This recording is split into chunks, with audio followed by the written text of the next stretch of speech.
My mother applauded. That was the first thing I heard. Not hello. Not congratulations. Applause. Slow. Measured. Like someone watching a performance finally reached the part they paid for. I was still holding my daughter's science fair ribbon when she said it. Well. Pause. I guess some children really do inherit ambition. My son Noah looked up from the folding chair beside me. 7 years old. Still small enough to think adults accidentally say cruel things. If you're here with me, settle in for a minute. Maybe grab something to drink. Because this story does not explode all at once. It tightens. The school gym smelled like coffee and poster board glue. Rows of trifold displays. Parents pretending not to compete with each other. My daughter Ava stood beside her project in a blue cardigan she had picked herself. 9 years old. Nervous smile. Second place ribbon pinned carefully to her chest. My younger brother Ethan stood 3 tables away beside his twins. My mother Judith moved directly past Ava without even looking at her project. Straight to Ethan's boys. Straight to the cameras. Oh, these are my geniuses. Plural. She kissed both boys on the forehead. Then handed each of them a white envelope. I saw cash inside before they folded them shut. Ava noticed too. She tried not to. That was the part that hurt. Children trying to help adults avoid their own ugliness. Then Noah tugged my sleeve. Quietly. Mama. Pause. Did Grandma forget us again? And the worst part? My father was standing right there. Watching. Doing absolutely nothing. I should have left then. I know that now. But I stayed another 11 minutes. Long enough to learn this was not spontaneous. Long enough to realize they had planned it. And long enough to hear Ethan say something he thought I wasn't supposed to hear. She still thinks you'll come back if you push hard enough. I did not understand what he meant yet. But I would. Soon. I drove home with both kids asleep in the back seat. Ava still wearing the ribbon. Noah clutching the free juice box the school handed out near the exit. The silence inside the car felt heavy. Not peaceful. Heavy. Like something had finally stopped pretending. When we got home I carried Noah inside first. Then Ava. She woke halfway through and whispered against my shoulder. I didn't care about the money. Pause. I just wanted Grandma to look at my project. That sentence stayed with me. Still does. I tucked both kids into bed. Then sat alone at my kitchen table staring at my phone while the microwave clock blinked 10:42. 3 missed calls from Judith. 1 from Ethan. Nothing from my father. Never from my father. If you've ever been the person in the family expected to absorb everything quietly, you already know this feeling. I opened the family group chat. Sunday supper. 23 people. Most of them silent spectators. Judith had already posted photos from the science fair. 6 pictures. Every single one of Ethan's twins. Not one of Ava. Not even in the background. Caption. So proud of these brilliant boys. The future of our family is bright. I stared at it for a long time. Then I zoomed in. Ava's display board had been cropped out deliberately. Not accidentally. Deliberately. That was the moment something inside me cooled. Not anger. Clarity. I typed 1 sentence. Please stop using my children to punish me. I hit send. The typing bubbles appeared instantly. Judith first. Then Ethan. Then my Aunt Cheryl. Like they had all been waiting nearby. Judith. Oh, for heaven's sake, Claire. Not everything is about you. Ethan. Mom was celebrating the twins. You always make things dramatic. Then Aunt Cheryl. The one who never interfered unless Judith asked her to. You've been distant for years. Maybe try gratitude instead of resentment. I laughed. Actually laughed. Because suddenly the pattern looked embarrassingly obvious. Every conversation worked the same way. Judith hurts. Everyone else explains why it did not happen. I set the phone down. Walked to the sink. Poured cold coffee into the drain. And that's when I noticed something strange. A notification request sitting in my message folder. From someone I did not know. No profile picture. No name. Just a screenshot attached underneath 1 sentence. You deserve to know what they've been saying about you. I opened the screenshot at 10:57 p.m. and immediately wished I hadn't. It was another group chat. Not the family one. A separate thread. 4 people. Judith. Ethan. My father, Robert. And my sister-in-law, Vanessa. The chat title was simple. Strategy. I read that word 3 times. Strategy. Like I was a problem to manage. The screenshot showed messages from 2 weeks before the science fair. Judith. Do not mention Ava's ribbon. Claire needs to understand that isolation has consequences. Vanessa. The boys will probably win anyway. Then Ethan. She still thinks boundaries mean she can ignore family obligations. And finally my father. One message. Only one. Maybe leave the kids out of it. Judith replied 30 seconds later. She only responds when the children are involved. I stopped breathing for a second. Not metaphorically. Actually stopped. The kitchen suddenly felt too small. Too warm. I sat back down slowly. Read everything again. Then zoomed into the timestamps. Real. Every bit of it. Fear still here. Stay with me. Because this is where I finally understood something.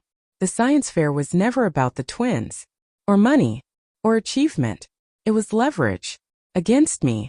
3 years earlier I had stopped working for the family business. That was the original sin. My parents owned a furniture store in western Pennsylvania. Bennett Home Interiors. 40 years old. My grandfather started it. Judith believed family loyalty meant permanence. You stayed. No matter how miserable you became. And I had left. Not dramatically. Not loudly. I just refused to keep being useful at the cost of myself.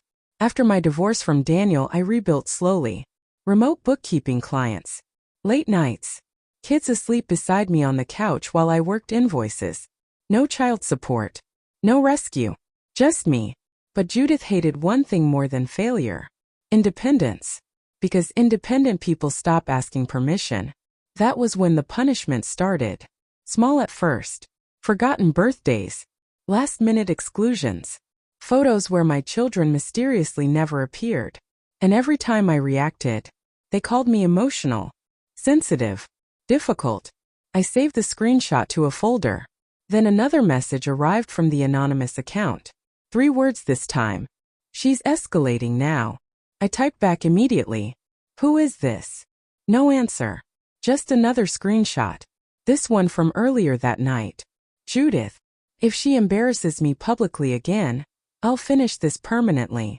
And underneath it, a message from Ethan that made my stomach drop straight through the floor. She still doesn't know about the trust. I did not sleep that night. I tried. Around 1 a.m., I lay down beside Noah for a while because he always sleeps diagonally across the bed like a dropped backpack. But every time I closed my eyes, I saw that word again. Trust. At 6:12 the next morning, Ava padded into the kitchen wearing mismatched socks and carrying her ribbon. Mama. Pause. Can I still hang this in my room? That nearly broke me. Because she asked it carefully. Like she already suspected pride was conditional in this family. I kissed the top of her head. Baby, we're framing it. She smiled then. Small. Relieved. Children should never feel relieved to be valued. I made pancakes. Packed lunches. Answered 2 bookkeeping emails. Pretended my life was normal while my chest felt packed with wet cement. At 11:03 Judith called. I stared at the screen until it stopped ringing. Then rang again immediately. And again. By the 4th call I answered. Not because I wanted to. Because I needed to hear her voice. Claire, she said instantly. Sharp. Controlled. You embarrassed me last night. Not. How are the kids? Not. Can we talk? Embarrassed me. I leaned against the counter. You excluded Ava again. We celebrated achievement. She won 2nd place. Silence. Then the sigh. The one Judith uses before rewriting reality. You've always projected your insecurities onto your children. There it was. The pivot. The trick she used my entire life. Harm someone. Then diagnose their reaction. I kept my voice calm. What trust was Ethan talking about? The silence after that lasted too long. Not confusion. Calculation. Finally. You've been snooping now? I asked about a trust. You are unbelievable. No, Mom. I'm tired. That landed. I heard it. Because Judith immediately changed tactics. Softer voice. Lower. Claire. Sweetheart. Nobody is attacking you. She only used sweetheart when she wanted obedience. I walked to the window, rain sliding down the glass. Noah's rain boots still upside down on the porch. What trust? Another pause. Then carefully. Your grandfather left money for the grandchildren. I waited. For Ethan's boys? No. For all of them. Something cold moved through me. How much? It's not the amount that matters. That meant large. Very large. When were you planning to tell me? We were waiting until you stabilized. I actually laughed again. Second time in 12 hours. Stabilized. I owned my condo. Built my own client list. Raised 2 children alone. But in Judith's mind, stability meant submission. Then she said the sentence that changed everything. The trustees have concerns about your decision-making lately. Trustees. Plural. Who are the trustees? Silence. Then quietly. Me and Ethan. And suddenly the science fair. The exclusions. Pressure. The constant reminders that I was failing. All of it rearranged itself into something much uglier. This was not emotional punishment anymore. This was financial control. And they had attached my children to it. I called an attorney that afternoon. Not dramatically. Not revenge-fueled. Calmly. Like someone finally reading the fine print after years of signing things blindly. Her name was Naomi Mercer. Estate litigation. Downtown Pittsburgh. 7th floor office with gray carpet and windows overlooking the river. I brought screenshots. Notes. Dates. Every strange interaction I could remember from the last 3 years. Naomi read quietly. No interruptions. No sympathetic noises. Just facts.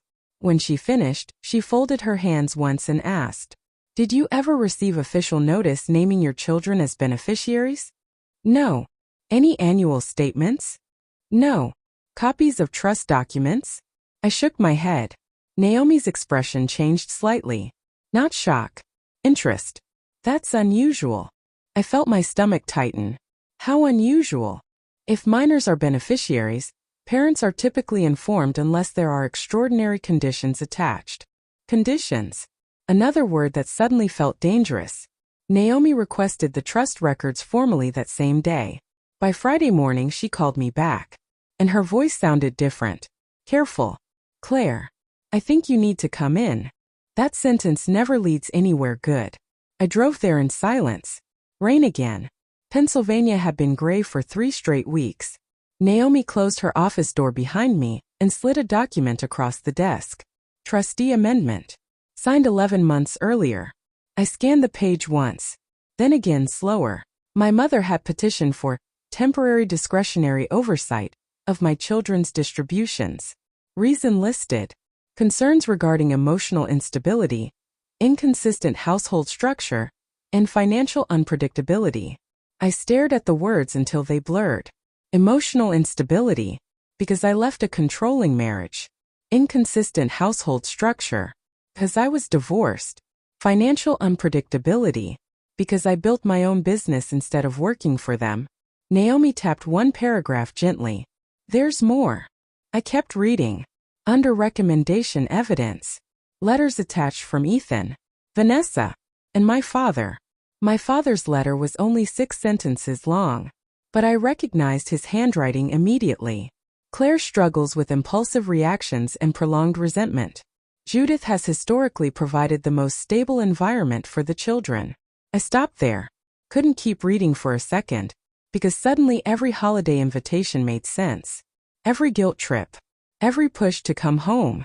They were building a narrative. Documenting one. And if they convinced the trust board I was unstable enough, they could control every dollar meant for Ava and Noah until adulthood. Maybe longer. Naomi watched me carefully. Do you know who sent the screenshots? No. But someone inside that family is nervous. I nodded slowly. Then she said something that changed the direction of the entire story. The trustees made one mistake. What mistake? They put their motives in writing.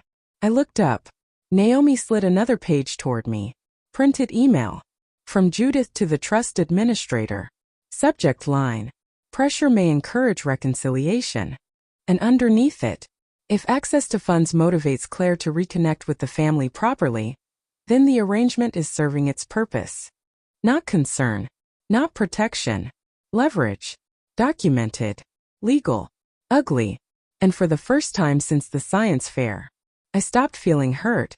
I started feeling dangerous. Naomi moved quickly after that. Records requests. Formal complaints. Evidence preservation notices. Cold legal language that suddenly made my family nervous. 3 days later, Ethan called. You hired a lawyer? You helped Mom weaponize my children's inheritance.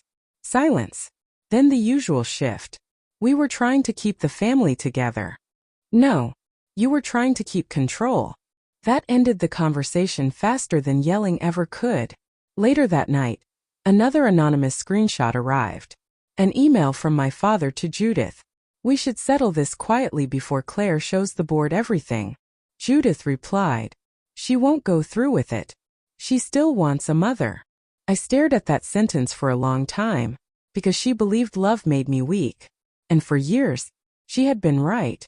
That Sunday, Judith showed up at my condo unannounced. Again. Same pearl earrings. Same careful posture. But this time she looked worried. You're humiliating this family. No, Mom. I folded my arms. I'm documenting it.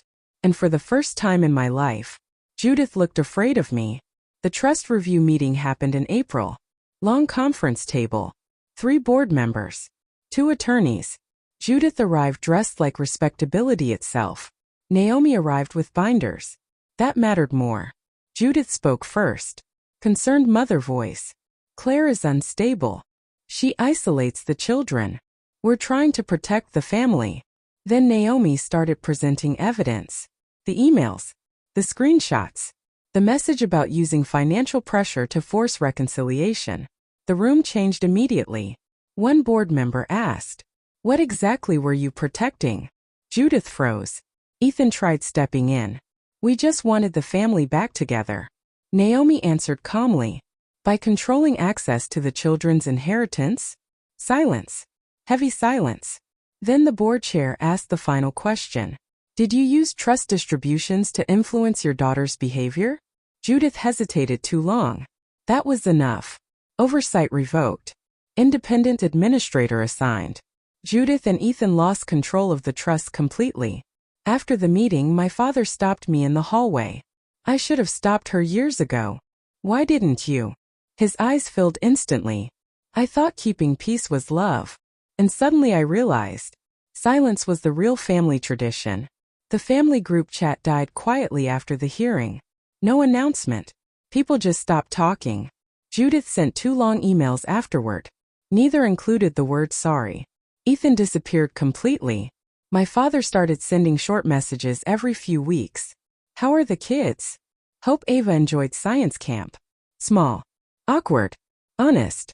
For the first time, Ava framed her science ribbon herself. Hung it beside her desk. Noah lost another tooth and carried it around in a pirate box for 3 days. Life became quieter. Lighter. One morning, Ava asked me while we were making waffles, "Why did Grandma only love us when you obeyed her?" I stopped pouring batter. Then crouched beside her. Some people confuse control with love. Ava nodded slowly, like something finally made sense. In June, the trust was officially secured. Protected for the children. No family oversight. No leverage. Naomi called afterward. You stopped negotiating with people committed to misunderstanding you. That stayed with me. Because the biggest change was not legal. It was emotional. I stopped explaining my pain to people benefiting from it. Later that summer, Ava won first place at another science competition. Afterward, we celebrated at a small diner outside Harrisburg. No speeches. No staged praise. Just pancakes. Coffee. And my daughter smiling without checking who approved first. On the drive home, she looked out the window and said quietly, "Our family feels calmer now." I glanced at her in the mirror. "Yeah, baby." Pause. It does. Because sometimes peace does not arrive when people finally love you properly. Sometimes, it arrives the moment you stop begging them to.